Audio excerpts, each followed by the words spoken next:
pro players. All right, well, let's get in here then. Let's go into casting mode. Awesome, Don, thank you. All right, so we have MarineLord as the Abbasid or various other names you can probably call this Civ. Over here on the bottom, I don't know, rightish corner. And then we have Vortix as the English up here. Yeah, it looks like MarineLord going on to the gold early on and going ahead building that House of Wisdom. Not sure exactly what that game plan is, but let's check out the map a little bit, as I know we're wanting to point out some things, check the spawns, and check the lovely no trade ability. Even though the mod, might not allow it, the markets are still kind of walled on in. Yeah, yeah. So for those who don't know, because you didn't get to watch the tournament last night, there is no trade in this tourney. You can't make traders. You can just tell it's how much I love it. But if the trade were allowed, you do still have to chop through a wood line. It's usually actually thicker than this, but obviously in this case it's a little thinner. Also, as for the reason why MarineLord is getting early gold, that's because he's probably expecting an early men-at-arm play from Vortix, even though that is not the case this game. Oh. Yeah, because as you can see, MarineLord's already at 160 gold. We need to pause for just a second. I always forget stutters for a second, and should be good. Because he's already at 180 gold now, right? And whereas Vortix is at 120, and MarineLord's not even close to aging. Yeah, the only thing this will do, delay his age up a little bit, but he's still going to utilize that gold for Fertile Crescent and, some of those other vital upgrades such as fresh foodstuffs. But a lot of times you'll see that one delayed until the second town center, if a second town center is chosen, starts to be dropped. Yeah, and so kind of talk about the map. I will say MarineLord has a really good spawn compared to if he were to switch places with Vortix here. He has... Now, if it's denied, it makes it kind of a bad spawn, but he has both berries in the same location, both his deer packs in the same location. So if he can secure this area with like a town center and units, he's going to have a ton of food. Whereas if you look at Vortix's side of the map, his food's all over. His deer's all the way to next to the trees. His berries are in front, along with his deer pack. So I'm pretty sure MarineLord's going to be happy to see his location, so long as he can secure this spot. If he doesn't secure this spot, though, he may not be happy because there's no other food on the map for him. Yeah, the good thing I will say is it is like the farthest spot away from Vortix's base, so it makes it even harder to stream units that way, have reinforcing units for Vortix. Does have one other set of berries that's kind of tucked away to the corner near his gold, but we'll want to have to secure up that spot as well, as either side will be kind of that main focus for Vortix, and maybe just streaming a few longbows early on. Oh, I didn't even realize these berries here. Man, those are some sneaky berries. No, you're correct, though. Yeah, there is that, too. But the stone, on the other hand, is very far forward. I mean, that's a very front stone, and his other stone is all the way on the right-hand side. Again, very open. So there is a chance, I'm assuming, that Vortix is going to be aggressive. And I have a feeling he's going to, judging by his wood and food distribution, that he can deny that second TC for quite a while. Yeah, he's doing that quicker feudal age up timing, 4 villagers on top of the council hall, and just splitting between food and wood, just going to immediately be able to start streaming over a couple longbows. Yeah, we do see MarineLord is going up with the economic wing. He's getting wheelbarrow right now, and he's gathered the gold for, obviously, I'm assuming, Fertile Crescent. And we see longbows being created right now by Vortix. He's going to be streaming those across the map immediately. Yeah, MarineLord is circling around the base, so we'll have an exact knowledge of exactly what Vortix is doing. Gonna be able to see everything as it comes out. Hopefully, we'll be able to spot out the barracks as well, as Vortix is dropping that as we speak. And the scout should circle around about a half tile away from being able to see it. And there it is. Yep, we're going to see the stable come down immediately. Only using one villager, which I guess would make sense. He doesn't really have the food to do anything else, or to make a horseman yet. And the longbows are almost there. Longbows are almost there, and the stable's still not finished, and the horseman's going to be a little bit before it comes out. So what does MarineLord have to do? Pull off the gold for the time being, but just does it very proactively, doesn't really have a worry, finishes up the stables, and gonna start headed back towards that food. Yeah, and I'm assuming that, yeah, he's going to pull, Vortex is going to pull back here. He does know Horseman's on the way. And I do think 3 to 4 longbows can take a Horseman, unless I'm mistaken. But we do see the Spear's about to catch up as well, so it's not going to be too long before those longbows are safe. Yeah, all you really need is that one spear, and it kind of deters away just 1 or 2 horsemen for quite a while, allows those longbows to remain effective at that range. And this is where English, they're going to just continue to mass on up and be in their sweet spot. And MarineLord's going to struggle to secure his stone for a good little bit of time now, which is what he really wants to do. Yeah, so interestingly, Vortex is actually pulling 8 villagers onto stone, so he is looking to add a second TC. This is not an all-in from him. Yeah, Woodline being denied. Good job by Vortix here, circling those few longbows and units he had to deny up these villagers that are on the wood, and this is a ton of idle time. Yeah, and this is just a small force, so MarineLord's gonna have to make a ton of units here, but Vortex has no intention of trying to kill him. He's just going to put on some pressure, throw out his second TC, and then whereas MarineLord's second TC is going to be quite late. He can't even get on stone right now. And Vortex has a solid force that's scary. It's hard to deal with right now. Can't forget that MarineLord had to drop multiple production buildings to even match what Vortex has, and still is behind technically in the overall production scheme of things. But Vortex has idled that out for that secondary TC, which he will beat MarineLord by quite a bit. Yeah, the nice thing is that MarineLord should be able to catch up. As we can see, there are really no more units being produced at the moment. I mean, there's 1 spearman on the way, so he just needs to make his units, and then he should be able to clean this up if Vortex overstays his welcome.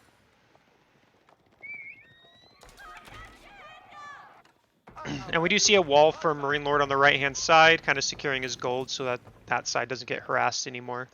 Smart move by him.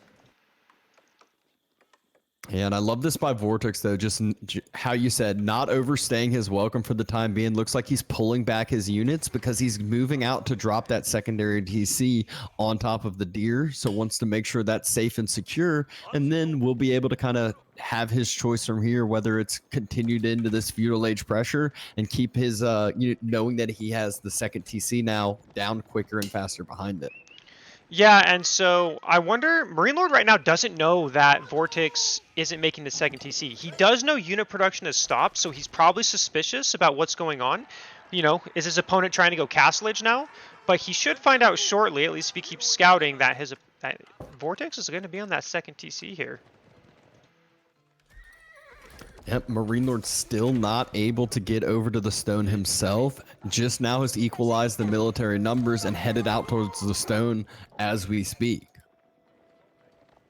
Yeah, and he's just keeping tabs on the army here. Again, MarineLord is a pro, so he knows that Vortex is doing something behind it. Although what he did scout, which Don already made a good point, is he did scout the gold as it being gathered, so he does know, and if he selected the gold mine, he knows that a fast castle is not on the way. So it's pretty easy to deduce that it's most likely a second TC. You know, what else would Vortex be doing with so few units at this point? And now the spear's a little bit too far forward. Horsemen trying to dive on top, and enough archers to start kind of firing down on it. MarineLord taking some good trades and will be able to secure up this stone for the second TC himself. Yeah, I wonder if he's going to go 3 TC. I would assume so, but hard to say. We do know that Vortex is starting to reproduce units again now. He's making some more longbows, but he does have 5 on gold, so he may be looking to potentially go Castle Age as well. And there's the fresh food stuff coming in for MarineLord. He's still on that stone pretty heavily. And I do think it's going to end up being a 3 TC with how much stone he's gathering here. Yeah, I think you're right. He's overgathered the 350, or I guess 260 for Abbasid. So yeah, he's going to go 3 TC, which again makes complete sense. That's what you want to do in this situation. You don't want to be on even TCs. You typically want to be one above as Abbasid. Yep, and there we go. That first TC being dropped on the wood line on the backside. Not quite going out over to the deer yet, but I'm sure that's where he wants his third one. Yeah. Yeah, my assumption would be on the deer, and then probably between the berries maybe is where he'll go. Not sure where else he would place his third TC other than those two areas. Oh, never mind. He placed his second TC by the wood, and yeah, you're right. The third TC going right where the deer are. Doesn't yet have the wood, so dropping the mill on the berries first, not wanting those vills to have any more idle time than they are moving over to that side. And then, yeah, most likely going to drop the TC round on the deer. And it's just going to be this kind of economic boom, but Vortix has the leg up for the time being. Once MarineLord finishes up this next TC, he will start equalizing the numbers a bit, but that's when the more vills you get, the further you're going to have to start expanding out onto this map, and that's when the game will start opening up. Yeah, and Vortix is still making units, so he is not looking to rush Castle Age, at least as of yet. Whereas MarineLord is starting to float a bit of food. He's got, 600 food, or, well, had 600 food. But I think Vortix is planning on sticking it to the Feudal Age for now, and he's getting +1 attack for his ranged units.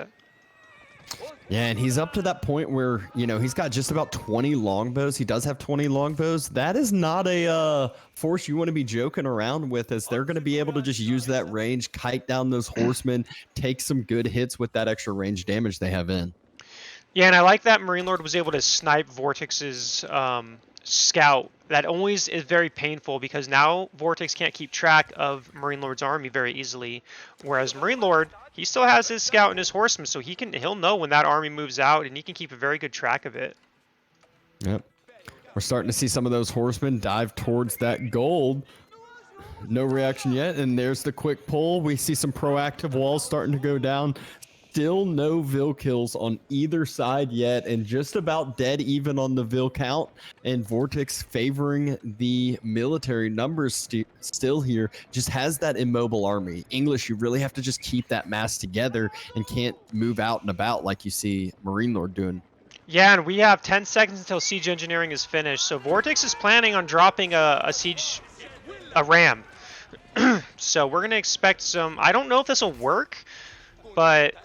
Then again, MarineLord does only have one stable and one archer range, and he hasn't really been producing units, but he is getting close to that Castle Age. Just needs a little bit more gold. Yeah, the key here is I think MarineLord loses a TC 100% if rams start being dropped, but it's how much economic damage does he take? Does he pull back the vills and kind of just keep them alive, or does he sacrifice them with the TC trying to keep it up? But there we go. Castle Age going ahead and being started right now as we speak. Yeah, and I think you're right. I think if he commits, he should be able to get rid of one of the town centers for sure.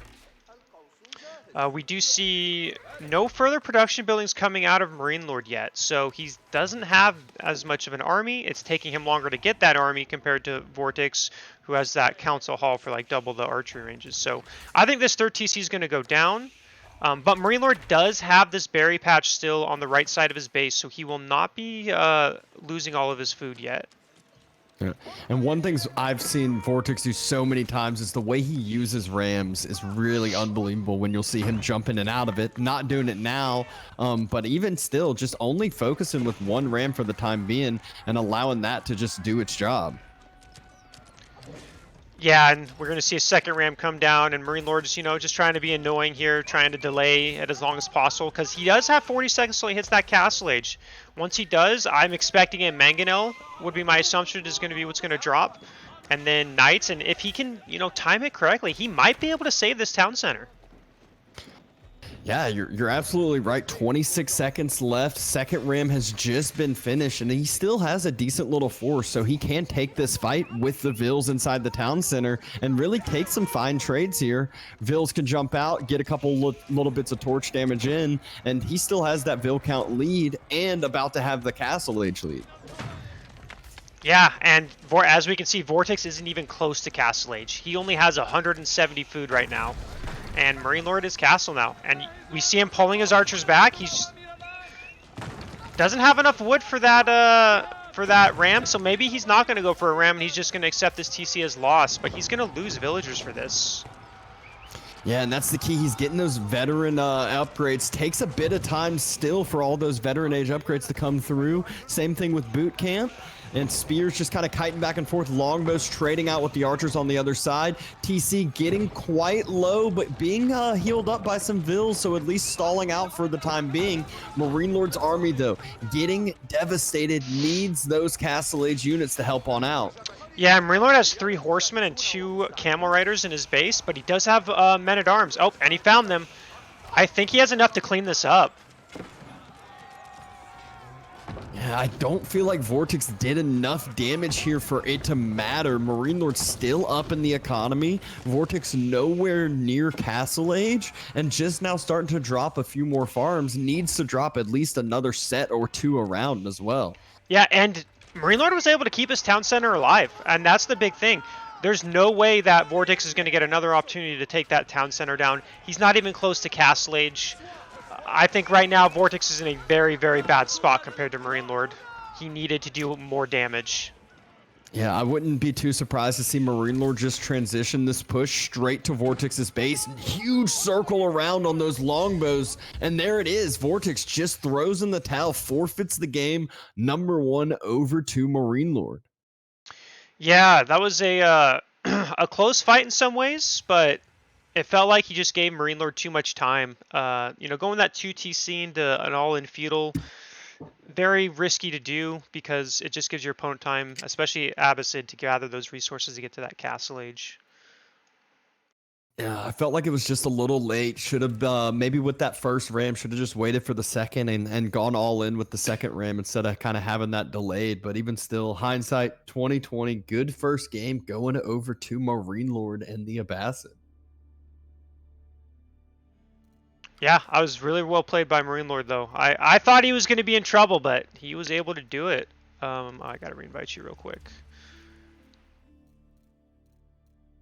So this should be Rocky Canyon. That's the home map that Vortix chose.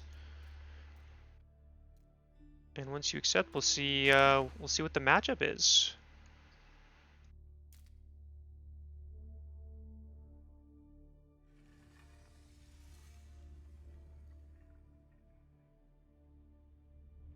Delhi versus China. That's definitely a tough matchup for Delhi in my experience. And there we go. We're jumping right on into it with MarineLord on the China in the southeastern side of Rocky Canyon, and Vortix in the northwest is the Delhi. Yeah, definitely a tough matchup for Delhi, just because China has the Zugu in Feudal Age, Song Dynasty, and obviously their Nest of Ease. They just have a very strong kind of counterpick to Delhi, at least in my experience. I know when I play Delhi and I run into China, I'm like crap, because it just feels like such an uphill battle compared to other civs. Yeah, and we'll probably just see MarineLord doing exactly what you mentioned, hitting up to that fast Song Dynasty, gonna get gonna be able to match Feudal Age pressure, Feudal Age numbers if he desires after he hits that Song Dynasty, or could just kind of use that and vault it up to Castle. But that's really giving away a lot of the map control, giving away the sacred site control, and that's what you do not want to be doing against Delhi. Yeah, exactly. The nice thing is he's probably going to be able to secure, his food sources relatively easy compared to if he's playing a civ like against French, who's always night raiding. So that's the kind of benefit, I guess you could say. China usually doesn't go too many horsemen, at least that I see in this matchup. It's usually Zugu spears, with mainly Zugu. With mainly it might not just be only Jugu, but it is what it is. I've seen that number just climb so much where they're just one shot in mangonels, one shot in all the counters that they have, and it just feels like you can't ever come back from that if they get to that number. Yep, exactly. But we'll see how this plays out. I don't think this is necessarily unwinnable, obviously. I would put it favored for China, but Delhi does have some buffs, right? So they could, if they can get their keep boom up, then maybe they can do something about it, to not fall behind economically. But if it hits Imperial Age, I think that's when China usually just kind of runs over Delhi with mass fire lancers and all the fun stuff China loves to do in the late game. Fire lancers and hand cannoneers. And keeps everywhere as well. Just how Delhi is, but the Chinese keeps, they're just as scary, if not scarier. Yeah, and the other thing, right, is China can get their Imperial upgrades quickly, whereas Delhi ones take some time, unless you have like 20 scholars. Yeah, even with the 20 scholars, I feel like it still takes some time. And if you're using 20 scholars just for your upgrades, that's a lot of population later in Imperial Age that not going to be going towards, military or economy other than just, speeding up those upgrades. Yep, exactly. And we're going to see the Tower of Victory chosen to age up, which again makes sense in a matchup like this. I'm a Dome. Man, I don't remember what the other one's called. Dome of the Faith Dome of the believer. Faith, you got it. I've Yeah. I've always preferred that landmark, but I do think logically this is the landmark you want to go against civs like China, French, Rus. The civs that have knights and aggressiveness. Yeah, it helps you somewhat feel like you can match the Chukanu push, but even still, I feel like those Chukanus can sometimes just prove to be a little too strong. The key for Vortix is how will he be able to control these sacred sites, and how long will he be able to? Will we see MarineLord, potentially drop a little bit more forward Barbican on one of them, or get some outposts up, or just get onto those horsemen, or not horsemen, onto that Chukanus that just going to be able to push on forward. Yeah, we'll definitely find out. We do see Vortix is making another scholar here. He is pausing his I'm gonna call it the pity upgrade. I know it's not how you say it, but to get to that second scholar as soon as he can. Yeah, and a lot of times that's exactly what you'll see with this Tower of Victory build. They'll go ahead, get the second scholar as they're finishing up that feudal age. It kind of times up pretty close to the same amount, and piety will start to finish up, but even still, the priority is going to be sanctity right when feudal age is finished. Wants to get sanctity as quick as possible. Yep, and then we do see MarineLord almost has enough resources to start his Song Dynasty. I'm assuming he's going to place his Barbican. Actually, I don't know where he's planning on placing it. Maybe in front where his deer is? I was thinking that, or almost you might just protect up your gold and the berries that are right next to it at your original spot. Just kind of be a little bit more conservative, but looks like he's got a couple vills moving forward. 5 vills. Let's see what he's thinking about here. Oh, he's putting it by the sacred site, I think. Yeah, so that's always an option, and it delays that middle sacred site for so long and provides that map control, that vision that he needs. And if it's close enough to the boar, he might just pull that boar and make this a Barbican as well. Oh, he's going to. I do like this as China. I don't play China very often, but when I do, if I'm against Delhi, I kind of do the same thing. I think getting a Barbican, to deny one of the sacred sites is just very key. It stops that gold income. It doesn't get you on a timer, so you don't have to be like, okay, I need to decap it quickly, or I'm going to lose the game to the sacred site timer. Yeah, and extending the game out against Delhi is absolutely fine when you are China. Some civs you might not want to do it against the, playing that extended feudal or castle age against them, but China is one of the civs that they're absolutely fine with doing it. Yeah, and you can see he pulled 8 villagers exactly, so he's planning on killing that boar, gathering it with 8 villagers, and he has his imperial official there too, so he's going to get that extra food income. Yeah, get the supervision there. Boar has been killed. The mill's there and supervision online, just how you said. So China not going to be having to worry about food for quite some time. And that's a good thing because he doesn't have too many sheep under that original mill next to his town center anymore. And I wonder if MarineLord is going to put forward archery ranges here. You see that it's a very common tactic that I've seen from China where they add their archery ranges and then start the Zugu production. Yeah, it's almost how Rus used to do it with their boar push. It was like, that little proxy base where now they don't have to have that extra bit of timing to run all the way across the map. They have their reinforcements coming in a little quicker, and they have that defensive structure to fall back to as well. Yeah, and then we're seeing Archer Spear coming out and Horseman as well. I'm a little well. Let's see. What has he scouted here? I'm a little surprised at the spears coming out but I I don't know if he's scouted the production of MarineLord yet, because MarineLord doesn't have a stable. He only has an archery range and a barracks for the, you know, the Zoogs and the spears. Yeah, I think it's just that typical 1-1-1 deli play, which, you know, sometimes can be nice, but you don't want to be pumping spears into those chooks, as it just allows MarineLord to put more of an investment into those ranged units, which just counter out anything and everything. Yeah, and so we can see the first Sacred Site coming underway. I'm pretty sure that Vortix is aware of the Barbican here, so he knows that he can't really do anything for that Sacred Site, but we do see he's trying to go for that third one, which I don't think he'll be able to take. I believe MarineLord has enough Zoogs and Spears to deny this. And look at this. It's a quick ram coming in from Vortix. Didn't even notice he went ahead and clicked Siege Engineering as one of the, actually the first upgrade coming out from his blacksmith, canceled down that iron undermesh. So wants to get that ram up quick, but I promise you that one ram on the Barbican is not going to be enough, but it will be enough to at least idle out these vills that are on the board, and that could be enough of a win for him.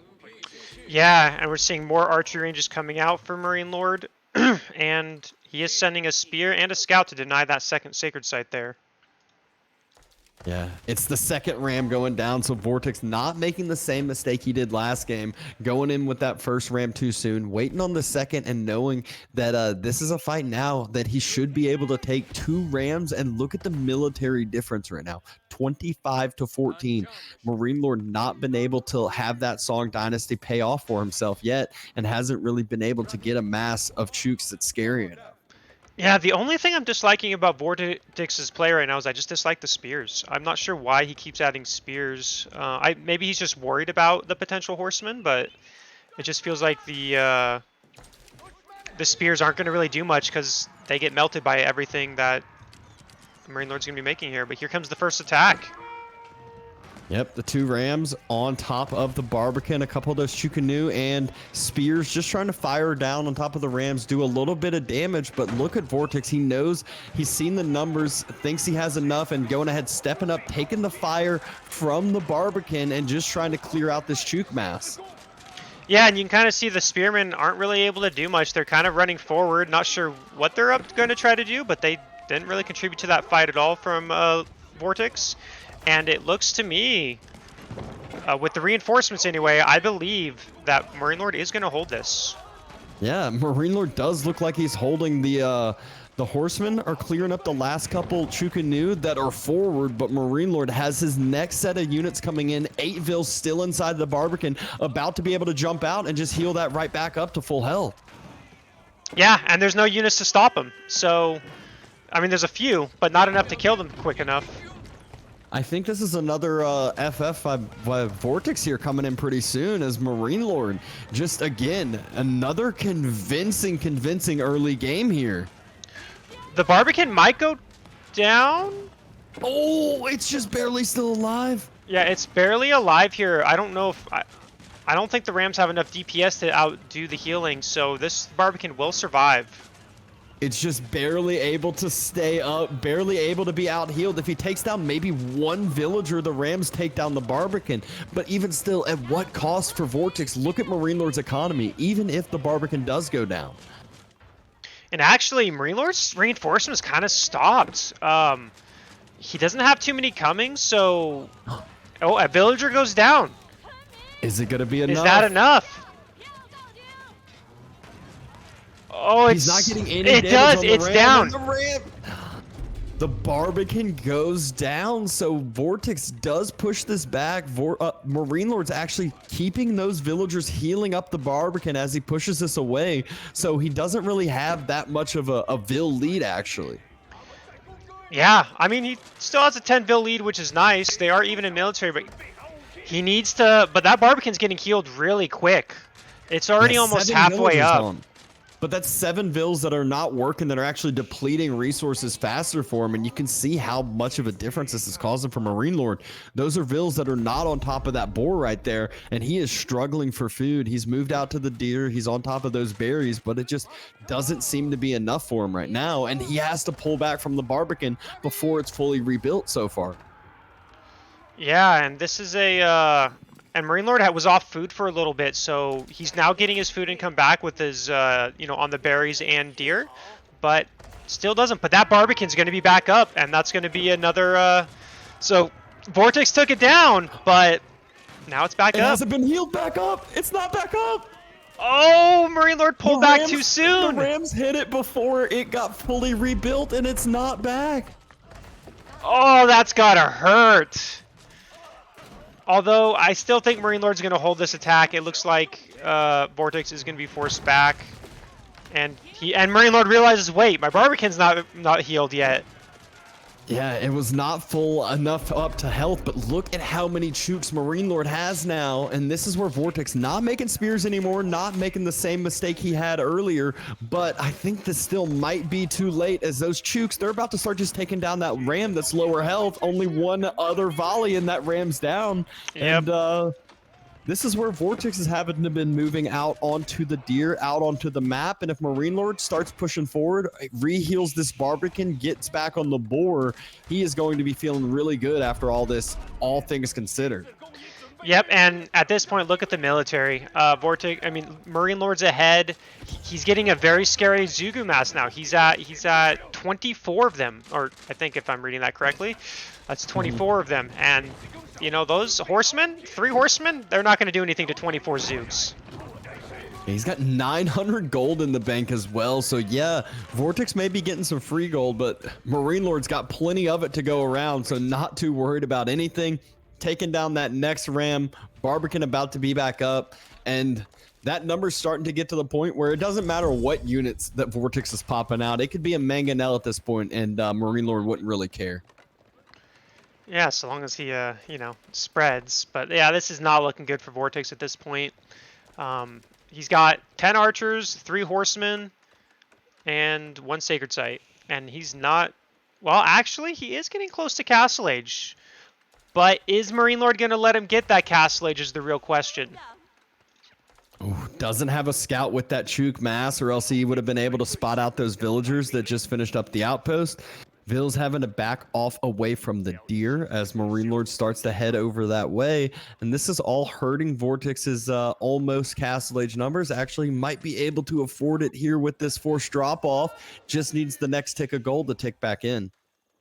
Yeah, the problem is MarineLord's going to start denying the food sources if this Castle Age gets up.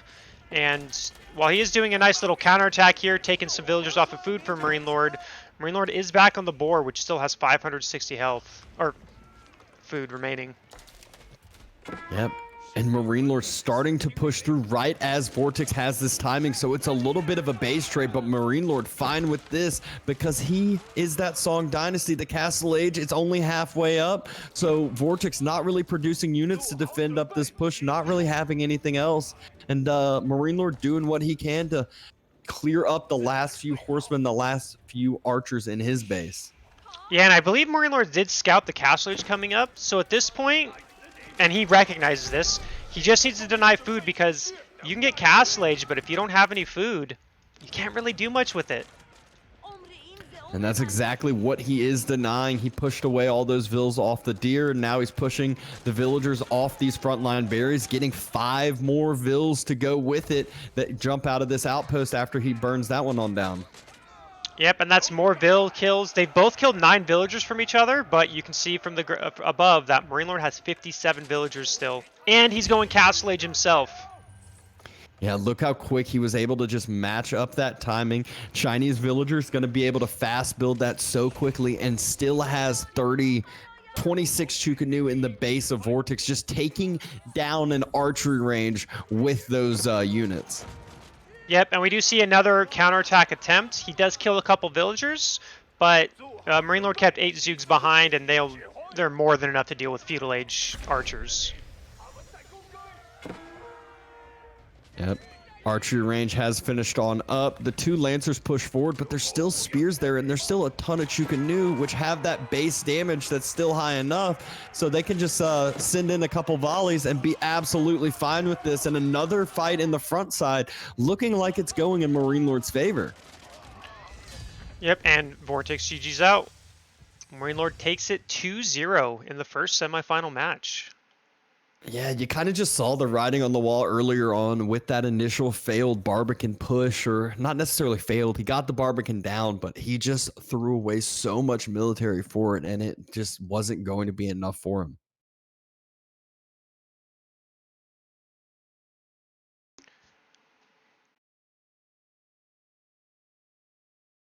Yeah, perfect. So that was a good, again, well played by MarineLord there.